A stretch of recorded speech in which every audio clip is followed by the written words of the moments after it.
Dear students, in continuation, we're now going to look at the methods and techniques of training. There are two methods, one being on-the-job training and other being off-the-job training. On-the-job methods, they refer to methods that are applied in the workplace where the employee is actually working. It can either be within the organization itself or in the field. Now, the individuals train themselves through first-hand experience of carrying out the assigned tasks and coping with problems and difficulties. So almost all employees are exposed to some form of on-the-job training after an initial job orientation. Whilst off-the-job methods, they are used away from workplaces. Later on, we are going to see what are the different types of on-the-job trainings and what are the different off-the-job training methods that are there. And we shall explore a few of them and what it is all about. And therefore, training techniques represent the medium of imparting skills and knowledge to employees. Factors. There are factors that affect training in a way, the medium, the choice of the training method. So what are those factors that affect the choice of a training method? Age, gender, or level of education of the trainees, the learning styles of the trainees, the number of trainees, the budget, trainer skills and training style. These are very, very important factors because to choose a specific training method, one would need to consider each of these factors which are there and how it has an impact in the choice of training method. So these are things that one would quite need to consider, and these are all very important factors at that. And therefore, if you see what are the different methods on the job and off the job. On the job, you have things like orientation training, job instruction, programmed instructions, apprenticeship, job rotation, coaching, mentoring, or understudy as they call it, internship and assistantship, committee assignments. Whilst off the job, we have things like vestibule, lectures, audio visuals, conference, discussion, case study, role play, simulation, laboratory training, sensitivity training, T groups, and e-learning. As we move ahead, we will look at some of these methods of training and what they are. And to start with, we have job instruction training. Now, it's a 4-step instructional process. The trainee receives an overview of the job, its purpose, and its desired outcomes with a clear focus on the relevance of training. The trainer demonstrates the job in order to give the employee a model to copy. The trainer shows a right way to handle the job. The next step is that the employee is permitted to copy the trainer's way. Demonstrations by the trainer and practice by the trainee are repeated until the trainee masters the right way to handle the job. And finally, the employee does the job independently without supervision. So this is how the job instruction training is quite looked at. It's a 4-step instructional process. We now move to what is a programmed instruction. Now, this is a method where training is offered without the intervention of a trainer. PI involves the following: presenting questions, facts, or problems to the learner in a book form, allowing the person to respond. And this is an important part, providing feedback on the accuracy of his or her answers. Now, if the answers are correct, the learner proceeds to the next block or to the next level. If not, they repeat the same. So it's far more quite structured. We move on to what we call as apprenticeship training. It is a method of training in crafts, trades, and technical areas. Theory and practicals are combined in this particular aspect of training. Technicians and craft workers such as plumbers, carpenters, electricians, machinists are trained through formal apprenticeship programs. During this period, each trainee is paid a certain amount of stipend and he is assigned a job for a schedule which is predetermined.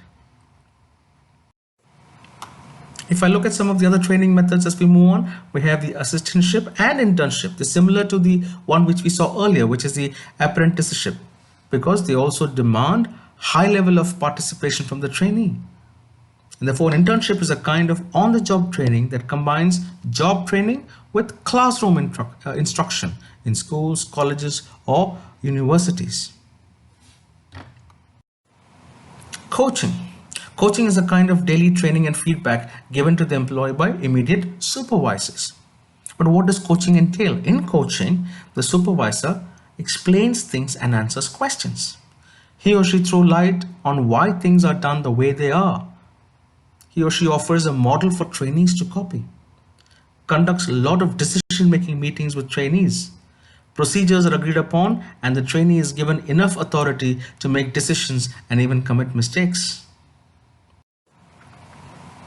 And moving further, we have mentoring, or what we call even understudy. Now, it is a relationship in which a senior manager in an organization assumes responsibility for grooming a junior person.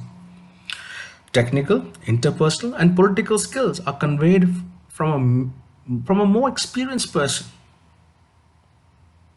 The junior person can be promoted or given authority and responsibility to work like a senior in his absence, or whilst the person is leaving the organization.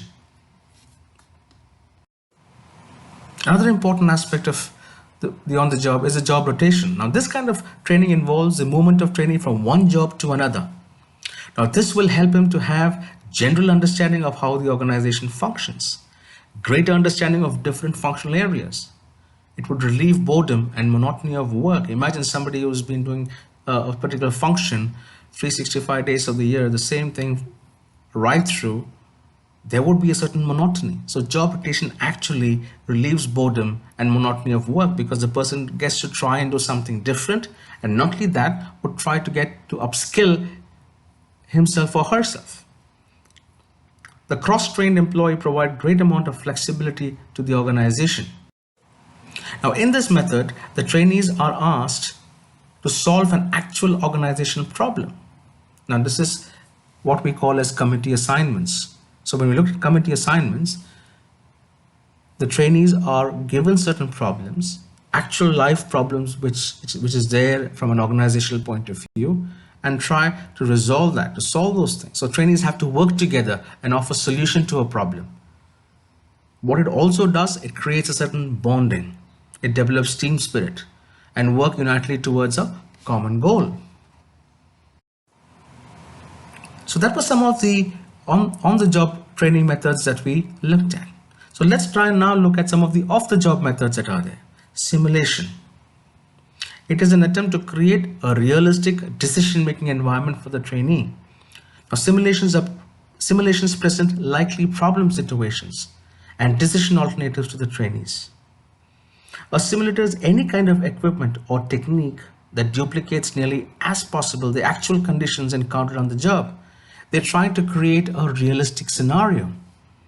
Activities in the organization may be simulated and the trainee may be asked to make a decision in support to those activities. Now here, students, a very classic example, if you look at pilots, yeah, when pilots undergo a training before they actually take on to the real plane, they have a simulation. They have a simulation machine which actually takes them through various nuances of flying, the technicalities, the technology that is quite involved. So there the actual simulatory perspective of training is quite given through before they actually embark and they take off on the actual plane. So that is where simulation comes in. So that's one specific example in terms of simulation. The most common methods of simulations are vestibule, case study, role-playing, management games, and in-basket exercises. So let's try and look what is vestibule training. Right? Utilizes equipment which closely resemble the actual ones used on the job, like I just now mentioned, where you have a pilot, he has an equipment which resembles actually the real cockpit which is there. The training takes place away from the workplace. A special area of room is set aside from the main production area and is equipped with similar furnishings and machineries, and the trainee is permitted to learn. And this is where people get to explore because they are doing it. It's learning by doing. Case study method. Now, is a written description of an actual situation in business which provokes in the reader the need to decide what is going on, what the situation really is, or what the problems are, or what can and should be done. Taken from the actual experiences of the organizations, Cases represent attempts to describe as accurately as possible real problems that managers have faced. Role playing. It generally focuses on emotional, for a lot to do with human relations, issues rather than actual ones. It is defined as a method of human interaction that involves realistic behavior in imaginary situations. The essence of role playing is to create a realistic situation and then have the trainees assume the parts of specific personalities in the situation. The method is mostly used for developing interpersonal interactions and relations and also for attitudinal change. So, that, my dear students, was about role playing. Behavior simulation games. Now, these focus primarily on the process of interpersonal relations, on how decisions are made and with what consequences, rather than on the substance of decisions. So, you have business games, again, cases, incidents, group discussions, and short assignments are part of it. You then have something what we call as in-basket exercises. Now, the trainee is offered with a basket full of cases and problems which they have to pick and find a solution to solve the problem. Then we have the lecture method. Now, this is more traditional and direct method of instruction. The instructor organizes the material, gives it to a group of trainees in the form of a talk. You then have conferences and discussion approach. Here the trainer delivers a lecture and involves a trainee in a discussion so that his doubts about the job gets clarified. Trainee may use audiovisual aids such as blackboards, slides, videotape, or audio tape. Sensitivity training. It uses a small number of trainees, usually fewer than 12 in a group. They meet with a passive trainer and gain insight into their own and others' behavior. Meetings have no agenda. They're quite held away from the workplaces, and questions deal with the here and now of the group process. Now, here the discussions focuses on why do the participants behave as they do? How do they perceive one another? And the feelings and emotions generated in the entire interaction process. So the objective of this training is to provide the participants with increased awareness of their own behavior and how others perceive them, greater sensitivity to the behavior of others, and increased understanding of group processes.